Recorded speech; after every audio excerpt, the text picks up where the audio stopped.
যারা নিরীহ আওয়ামী লীগ বাধ্য হয়ে মিটিংয়ে গেছে, মিছিলে গেছে, কাউকে মারেনি কাটেনি, তাদেরকে দয়া করে কিছু বলেন না, তাদেরকে বুকে টেনে নেন। এদেশের মুসলমানদের অত্যন্ত প্রাণের মানুষ, কাছের মানুষ আল্লামা দেলোয়ার হোসেন সাঈদীকে হসপিটালে নিয়ে এসে পয়জন পুশ করে তাকে মেরে ফেলল।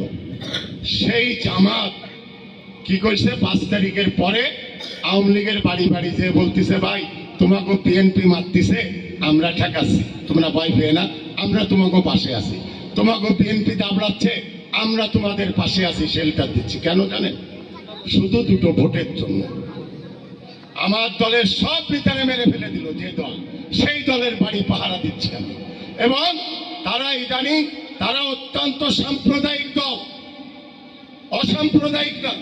তাদের কাছে একটি কথা, সেটা হচ্ছে তারা মুসলমান, তারা সাম্প্রদায়িক দল।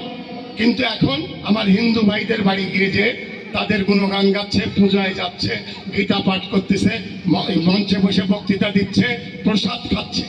কেন? ভোটের জন্য। তাই আমি বিএনপির যারা আছে তাদেরকে একটি অনুরোধ করে যাব, যারা অত্যাচারী আওয়ামী লীগ, যারা জুলুম করেছে, অত্যাচার করেছে, যারা মারধর করেছে, হামলা মামলা দিয়েছে, জমি কেড়ে নিয়েছে, ঘের কেড়ে নিয়েছে, তাদের সাথে কোনো আপোষ নাই, তাদের আমরা ছাড় দেব না।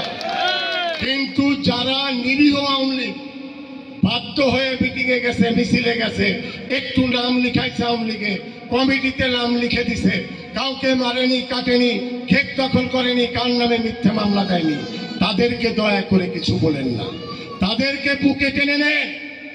যদি ভোটে জিততে চান, তাদের বাড়ি বাড়ি গিয়ে বলেন, বিএনপি যদি ক্ষমতায় আসে, তোমরা এই দেশে নিরাপদে শান্তিতে থাকবে, আমরা তার গ্যারান্টি দিচ্ছি, আমরা তার দায়িত্ব নিচ্ছি।